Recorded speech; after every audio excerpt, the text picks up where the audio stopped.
오늘 주신 하나님 말씀은 마태복음 11장 28절에서 30절까지 말씀입니다. 마태복음 11장 28절에서 30절까지의 말씀. 우리 다 함께 합독하도록 하겠습니다. 수고하고 무거운 짐진 자들아 다 내게로 오라. 내가 너희를 쉬게 하리라. 나는 마음이 온유하고 겸손하니 나의 멍에를 메고 내게 배우라. 그러면 너희 마음이 쉼을 얻으리니 이는 내 멍에는 쉽고 내 짐은 가벼움이라 하시니라. 아멘.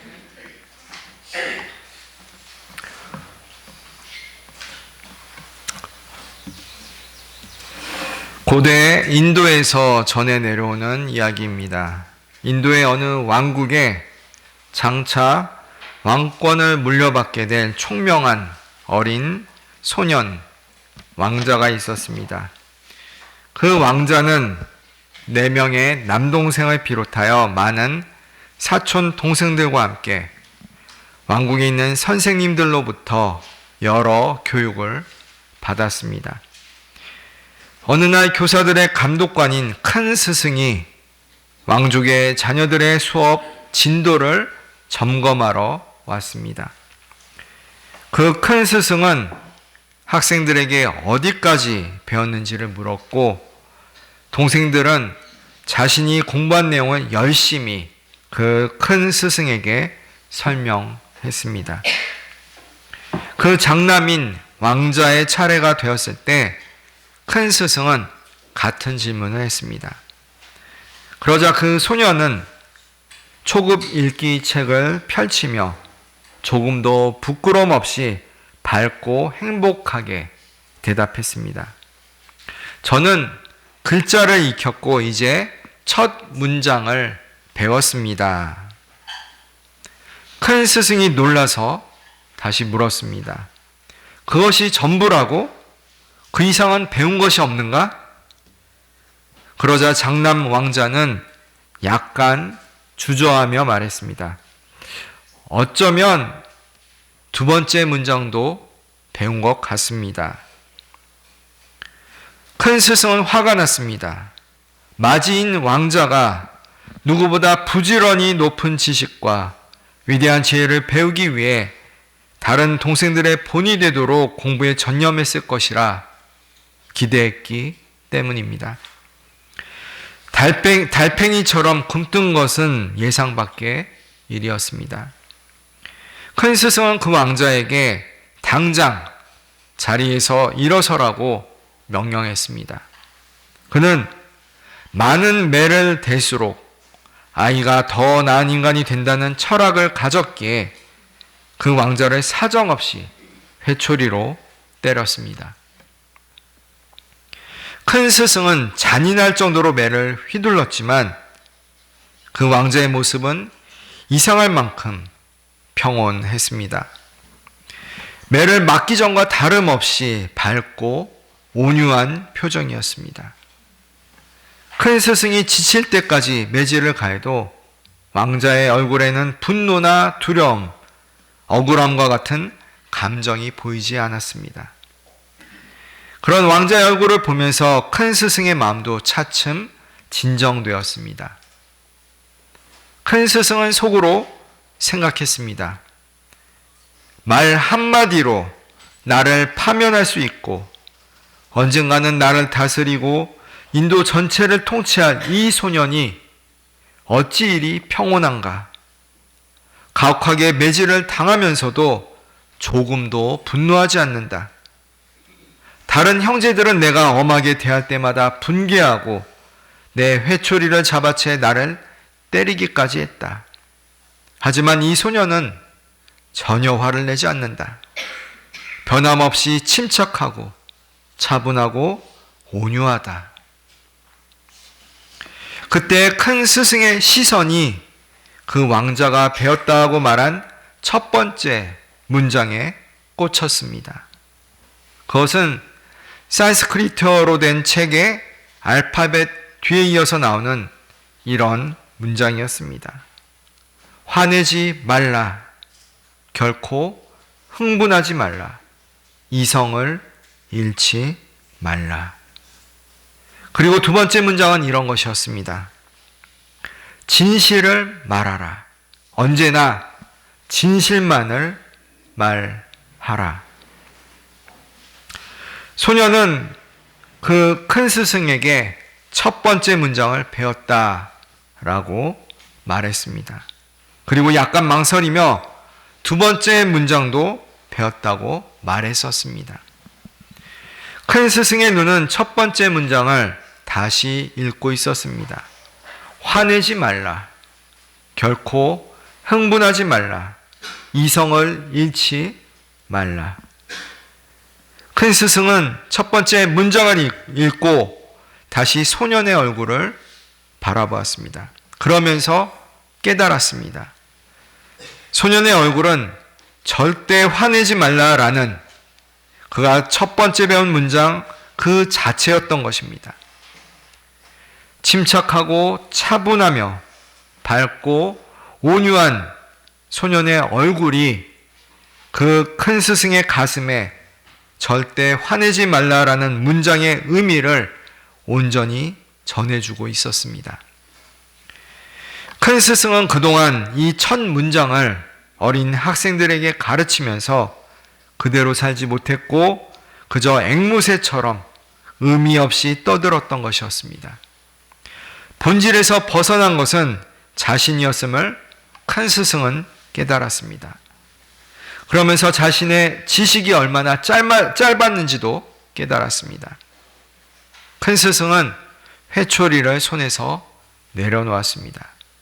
그리고 소년을 들어 올려 꼭 껴안고 나서 자신의 무지와 부족함을 부끄러워하며 소년에게 말했습니다. 적어도 한 문장을 진정으로 배운 것을 축하한다. 나는 그 한 문장조차 제대로 배우지 못했고 알지 못했다. 쉽게 화를 내고 흥분하며 냉정과 이성을 잃었기 때문이다. 나를 불쌍히 여겨다오. 큰 스승의 말을 듣고 소년이 말했습니다. 아니에요. 저 역시 아직 이 문장을 완전히 배우지는 못했어요. 마음속에서 억울함과 분노가 조금 올라오는 것을 느꼈기 때문이에요. 5분 동안 매를 맞으면서 마음에서 이따금 화가 나는 것을 느꼈어요. 그리고 지금 칭찬을 듣고서는 다시 마음이 흔들려 저 자신의 허약함을 감추려는 유혹을 느꼈어요. 그래서 첫 문장뿐 아니라 두 번째 문장도 완전히 제대로 배웠다고 말하기에는 아직 부족해요.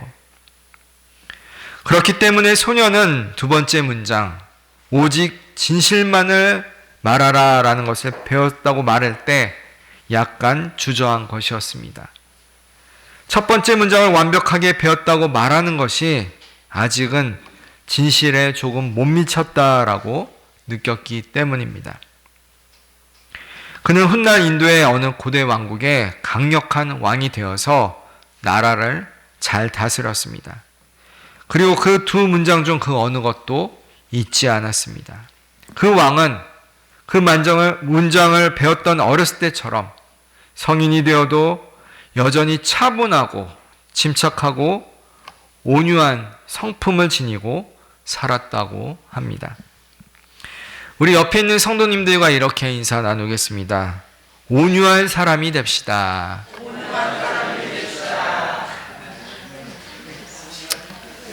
예, 얼굴에 온유한 얼굴을 띄고 인사하면 좋을 것 같습니다. 다시 한번 이렇게 인사하겠습니다. 예수님의 온유한 마음이 성도님 삶에 가득하시길 축복합니다.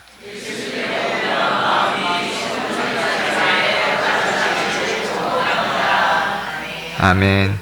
예, 잘 말씀하기 힘들면 보고하셔도 됩니다.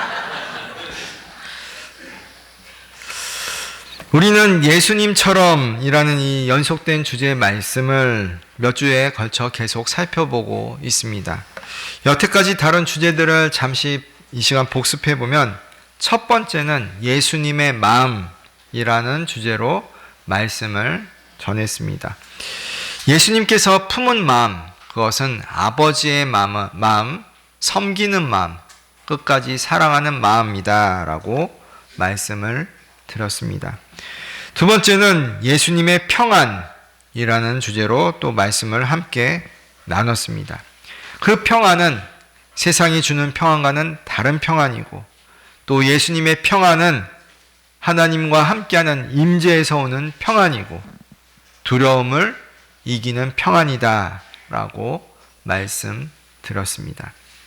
세 번째는 예수님의 기도라는 주제로 말씀을 나눴습니다. 기도의 시간과 장소를 확보해야 하고, 하나님과 친해지는 교제의 기도를 해야 하고, 기도의 능력으로 사명을 감당해야 한다라고 말씀드렸습니다. 그리고 지난 주일 네 번째로 예수님의 긍휼이라는 주제로 말씀을 나눴습니다. 긍휼은 사람을 있는 모습 그대로 보는 것에서 시작되고, 또한 긍휼은 다가가는 것이고, 긍휼은 보내는 것이다 라는 말씀을 드렸습니다. 다 기억하십니까? 다 기억하지 못해도 괜찮습니다. 그중 아주 조금의 일부만이라도 기억하시면 됩니다. 방금 전 들려드렸던 이야기의 주인공인 이 인도의 왕자처럼 받은 말씀 중 단 하나만이라도 심령에 새기며 그 말씀 하나를 충실하게 실천하려고 애쓰면 되는 겁니다. 사실 우리는 예수님처럼 사는 그것 어느 하나라도 제대로 온전히 실천할 수가 없습니다. 우리의 힘과 지혜와 능력으로는 도저히 불가능합니다. 그러나 하나님은 하실 수 있습니다. 인간은 할 수 없으나 하나님은 하실 수 있습니다. 다 함께 마태복음 19장 26절 말씀 함께 읽겠습니다.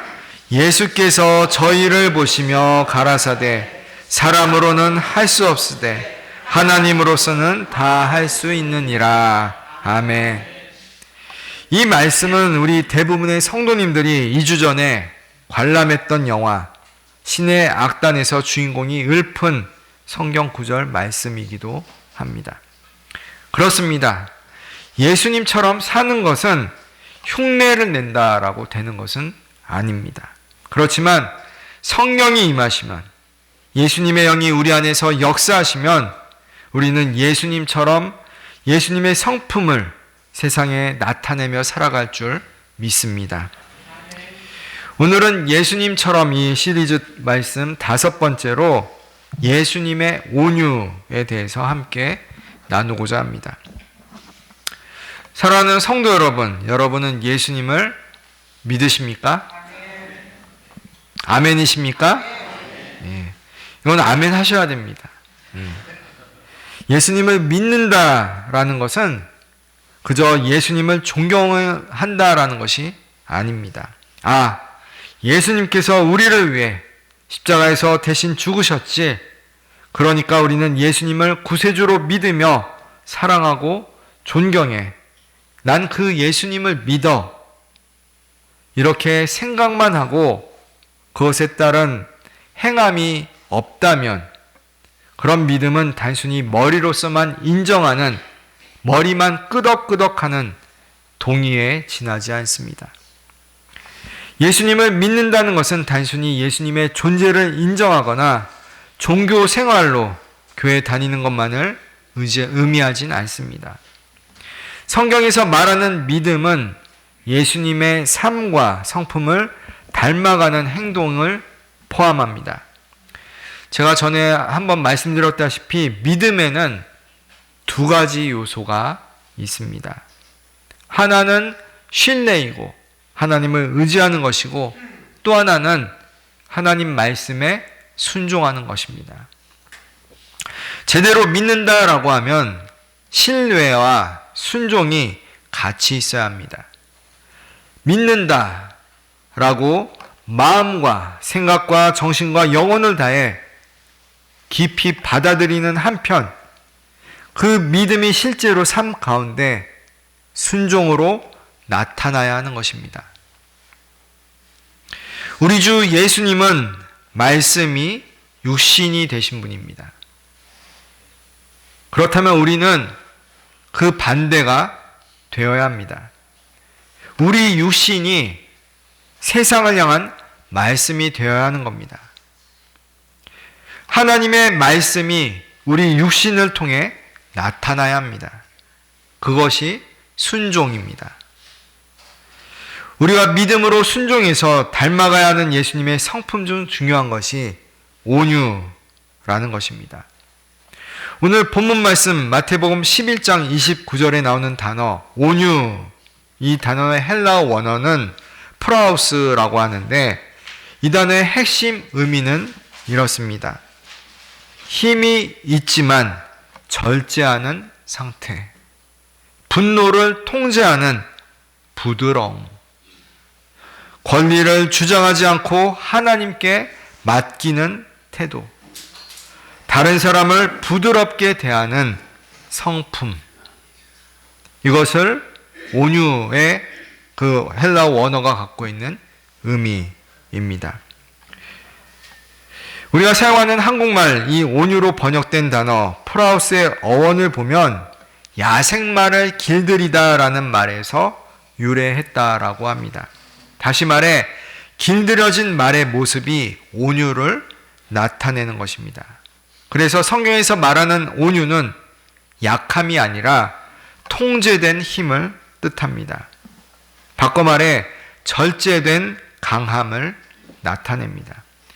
온유라는 이 한자를 분석해 보면 부드럽다, 따뜻하다라는 온이란 단어와 또 부드럽다, 유연하다, 강하게 맞서지 않는다라는 유가 합쳐진 단어입니다. 다시 말해 온유라는 한자어를 풀어보면 따뜻하고 부드러운 성품, 다른 사람을 편안하게 하는 태도입니다. 정리해보면 성경에서 말하는 온유는 약함이 아니라 힘을 하나님께 맡긴 절제된 강함이며 사람을 따뜻하고 부드럽게 대하는 예수님의 성품입니다. 사랑하는 성도 여러분, 우리 모두는 예수님처럼 온유한 사람이 되어야 합니다. 그리스도인은 모두가 온유한 사람이 되어야 합니다. 우리나라 속담 중에 벼는 익을수록 고개를 숙인다라는 말이 있습니다. 이 말은 추수철이 되면 벼에 알곡이 가득 차게 되어서 무거워져 자연스럽게 고개를 숙이는 것처럼 속이 알차고 성숙한 사람은 고개를 빳빳이 드는 사람이 아니라 오히려 겸손한 사람이다 라는 의미입니다. 겸손과 온유는 따로 떨어진 모습이 아닙니다. 겸손한 사람이 대체로 온유합니다. 그래서 예수님도 나는 마음이 온유하고 겸손하니 라고 온유와 겸손을 함께 말씀하셨습니다. 신앙이 어리고 미성숙한 사람은 쉽게 화를 내고 자기 주장이 강하고 다른 사람을 함부로 판단하고 정죄합니다. 하지만 하나님을 깊이 알아가고 예수님을 점점 닮은 사람은 예수님처럼 겸손하고 부드럽고 온유해집니다. 다 함께 고린도전서 13장 11절 말씀 함께 읽겠습니다. 내가 어렸을 때에는 말하는 것이 어린아이와 같고 깨닫는 것이 어린아이와 같고 생각하는 것이 어린아이와 같다가 장성한 사람이 되어서는 어린아이의 일을 버렸노라. 아멘. 여기서 어린아이는 순수하고 순진한 모습이 아니라 미숙한 행동을 하는 자기 중심적이고 이기적인 모습을 뜻합니다. 성도가 예수님처럼 온유해진다라는 그 말 그대로 모든 사람에게 부드럽게 대할 줄 아는 성숙한 모습을 가져야 되는 겁니다. 예수님을 믿는 사람은 거친 사람이 아니라 부드러운 사람이 되고 교만한 사람이 아니라 겸손한 사람이 되며 다투는 사람이 아니라 화평을 만드는 사람인 것입니다. 이것은 우리 안에 역사하시는 성령 하나님께 순종할 때 가능합니다. 그렇다면 예수님께서 보여주신 온유의 모습은 어떤 것입니까? 첫째, 오라 하는 온유입니다. 다 함께 오늘 본문 말씀 11장 28절 말씀 함께 읽겠습니다. 수고하고 무거운 짐진 자들아 다 내게로 오라. 내가 너희를 쉬게 하리라. 아멘. 내게로 오라. 예수님은 초청하십니다. 누구를 초청합니까? 수고하고 무거운 짐진 자들입니다. 이들은 어떤 상태입니까? 이들이 느끼고 있는 감정들은 어떤 것들이 있습니까? 첫 번째는 피로와 지침의 감정입니다. 수고한다라는 말 자체가 지쳐서 탈진한 상태를 뜻하는 말입니다. 둘째, 압박감과 부담의 감정입니다. 무거운 짐은 삶의 책임의 문제와 압박을 의미합니다. 그 외에 생각할 수 있는 감정들은 죄책감, 불안, 걱정, 좌절, 낙심, 외로움, 절망 등입니다. 성도님들 주변에 이런 감정을 느끼는 사람들을 대해본 적이 있었을 겁니다. 그런 사람들 옆에 성도님들은 가까이 가고 싶습니까? 아니면 멀리 도망가고 싶습니까? 우울한 사람 옆에 가면 자신도 우울해질 것 같아 그 자리를 피하고 싶지는 않으셨습니까? 저만 그렇게 생각하는 겁니까?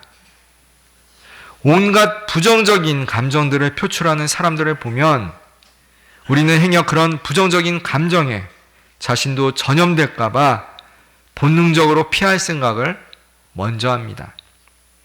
그러나 우리 주 예수님은 그렇게 하지 않으셨습니다.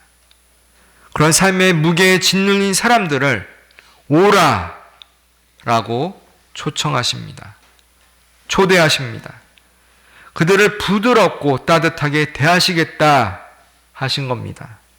온유한 마음으로 그들을 받아주시고 품어주시겠다라는 뜻입니다. 우리도 예수님처럼 오라라고 할 수 있는 온유한 마음을 지녀야 합니다. 인생의 여러 가지 힘든 문제로 고통당하는 사람들은 당연히 안 좋은 생각, 안 좋은 감정을 주변 사람들에게 표출할 수밖에 없습니다. 우리는 그런 사람들을 만날 때 도대체 왜 저러는 거야? 라고 반감을 가질 것이 아니라 그들의 무거운 마음, 고통받는 마음을 헤아리려 애쓰며 온유하게 대해야 할 줄 믿습니다. 그들이 우리에게 오는 것에 대해 귀찮아하거나 싫어하는 게 아니라 온유한 마음으로 맞이할 수 있어야 합니다. 아주 오래전에 제 어머니가 겪었던 일입니다. 제가 어렸을 적에 어느 날 교회에 대해 큰 반감을 갖고 있는 어떤 사람이 술이 취해서 교회 사택인 줄 알고 일부러 시비를 걸려고 사택 부목사님들 집 전화번호 중 아무 번호를 골라서 전화를 걸었습니다. 제가 어렸을 적 살았던 영락교회 사택에는 여러 부목사님들의 가정이 있었습니다. 그런데 하필 그 사람이 건 전화번호가 우리 집이었던 겁니다. 어머니가 그 전화를 받게 되었는데 술이 취해서 그 사람이 전화로 이런저런 교회에 대해, 그리스도인에 대해, 목사에 대해 안 좋은 말들을 막 쏟아낸 것입니다. 사실 그런 전화는 그냥 끊어도 그만입니다. 끊고 안 받아도 됩니다. 그러나 제 어머니는 묵묵히 그 사람이 말하는 것을 다 받아주셨습니다. 그렇게 한참 떠드는 것을 받아주자 거의 1시간 이상 말할 수 있도록 허용해 주자 그 사람은 감정이 좀 누그러졌는지 아니면 그제서야 술이 좀 깼는지 제 어머니에게 사모님, 그런데 사모님은 목소리가 참 예쁘시네요. 이렇게 말을 하고 전화를 끊어버렸다고 합니다. 제 어머니는 취미생활로 수십 년간 동양화 그림을 그리셨습니다. 그래서 인사동 같은 화랑에서 그룹전으로 그림 전시회도 여러 차례 하셨는데 제 어머니의 작품에는 어머니의 이름이 새겨진 도장이 찍혀 있거나 아니면 어머니의 호가 들어간 그렇게 그림에 작품에 호를 넣으셨습니다. 작품에다 표시한 우리 어머니의 호가 바로 온유입니다. 사람들이 괴롭고 상처받고 지치고 힘들어할 때 우리 그리스도인들은 그들을 외면할 것이 아니라 우리에게 오라 라고 할 수 있어야 합니다. 그들을 온유함으로 대해야 합니다. 그럴 때 그들은 그들의 수고하고 무거운 짐들을 벗어버리게 될 것입니다. 그들에게 기꺼이 오라 할 수 있는 예수님과 같은 온유한 심령을 가진 우리 모두가 되길 소원합니다. 둘째, 배울 수 있는 온유입니다. 다 함께 29절 상반절 말씀을 함께 읽겠습니다. 나는 마음이 온유하고 겸손하니 나의 멍에를 메고 내게 배우라. 아멘. 내게 배우라. 예수님은 마음이 온유하고 겸손하십니다. 그런 예수님께서 멍에를 메셨습니다. 이 멍에라는 것은 농사에서 두 마리의 소나 짐승의 목에 얹어 함께 일을 하게 하는 나무 도구입니다. 멍에를 맨 소가 앞으로 가면 그 아래에 쟁기나 수레가 있어서 밭을 갈거나 짐을 끌게 되어 있습니다. 소처럼 멍에를 맨다라는 비유 자체가 예수님의 온유와 겸손을 상징적으로 나타내는 말씀입니다. 한번 소가 멍에를 메고 묵묵히 밭을 갈고 있는 모습을 상상해 보시길 바랍니다. 그런 온유함과 겸손함을 배우라 주님은 말씀하십니다. 다시 말해 온유는 배울 수 있다라는 겁니다. 서두에 온유의 원어적인 뜻의 유래를 설명해 드렸습니다. 야생마를 길들이는 그것이 온유라는 단어의 유래라고 말씀드렸습니다. 길들인다라는 것은 배운다는 것입니다. 성경 말씀을 보면 온유한 사람들이 여럿 나옵니다. 대표적인 인물이 이스라엘의 지도자 모세입니다. 다 함께 민수기 12장 3절 말씀을 함께 읽겠습니다. 이 사람 모세는 온유함이 지면의 모든 사람보다 승하더라. 아멘. 성경은 모세가 온유한 사람이라고 말씀합니다. 그러나 모세가 처음부터 온유한 사람이었던 것은 아니었습니다. 젊은 날 혈기왕성해서 노예 생활하며 고통당하고 있는 자기 민족 히브리 동포를 돕고자 이집트 관리인을 쳐 죽인 사람이 모세였습니다. 그러나 그는 광야 생활 40년을 통해 점점 온유한 사람으로 변해갔습니다. 낮아지고 겸손해지며 마침내 온유한 사람이 된 것입니다. 선천적으로 온유한 것이 아니라 온유를 배운 것입니다. 신약 성경에 나오는 사도 바울도 마찬가지입니다. 선교 여행 중에 바나바와 마가의 문제로 심히 다투고 서로 갈라질 정도로 바울의 성격도 보통이 아니었습니다. 그러나 말년의 사도 바울은 디모데후서 4장 11절에서 마가를 데려오라 그가 나의 일에 유익하다라고 말할 정도로 성숙한 사람이 되었습니다. 친절하고 부드러운 온유한 사람이 된 것입니다. 이렇듯 온유는 배워야 하는 성품입니다. 예수님은 배우라라고 말씀하십니다. 처음부터 온유한 사람은 없습니다. 온유는 믿음이 점점 더 자라나면서 성숙해지는 성품인 것입니다. 직장 생활을 하다 보면 사람들을 대하는 법을 배우게 됩니다. 친절하게 손님들을 응대하는 것은 하루아침에 되는 게 절대 아닙니다. 계속해서 친절 교육을 받고 배우고 반복되는 학습을 통해 몸에 익히는 것입니다. 온유도 마찬가지입니다. 예수님과 함께 멍에를 메고 배워야 하는 것이 온유와 겸손입니다. 모세는 온유한 사람이 되기까지 무려 40년이라는 긴 세월이 필요했습니다. 그런 광야에서의 훈련과 연단이 있었기에 그는 온유한 사람이 될 수 있었던 것입니다. 성도는 모세처럼 일평생 온유함을 배워야 합니다. 그럴 때 하나님께서 우리를 사용하셔서 주님의 일을 맡기십니다. 야생마는 아무 쓸모가 없습니다. 길들여진 말이 될 때 사용할 수 있는 것입니다. 온유함을 배우고 또 배워서 우리 주님께 쓰임받는 귀한 성도님들이 되시길 소원합니다. 셋째로 쉼을 얻는 온유입니다. 다 함께 29절 하반절과 30절 말씀을 함께 읽겠습니다. 그러면 너희 마음이 쉼을 얻으리니 이는 내 멍에는 쉽고 내 짐은 가벼움이라 하시니라. 아멘. 세상의 수고와 짐과는 달리 예수님의 멍에는 쉽고 그 짐은 가볍습니다. 왜 그렇습니까? 그것은 은혜로 주어지는 것이기 때문입니다. 복음은 은혜로 받는 것입니다. 또한 그 멍에는 예수님과 함께 지는 것이기 때문입니다. 혼자 짊어지는 것이 아닙니다. 보통 멍에는 소 2마리가 함께 매는 도구입니다. 예수님과 함께하기에 쉽고 가벼운 것이 됩니다. 그 결과 마음의 쉼을 얻습니다. 우리가 온유함으로 사람들을 대하면 그들은 마음의 쉼을 얻게 됩니다.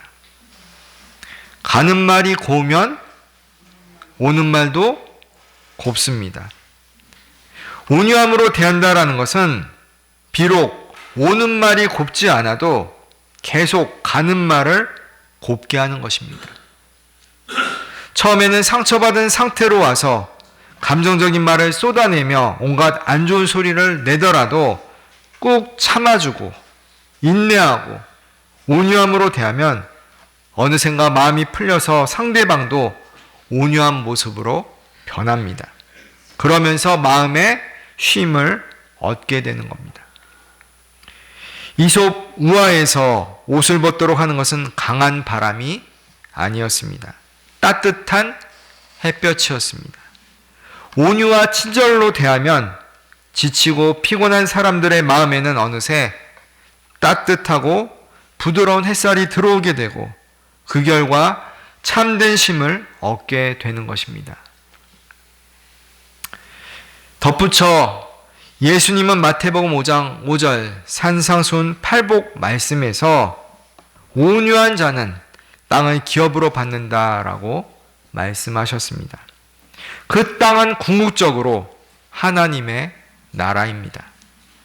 다시 말해 천국 시민은 온유한 사람이다라는 의미입니다.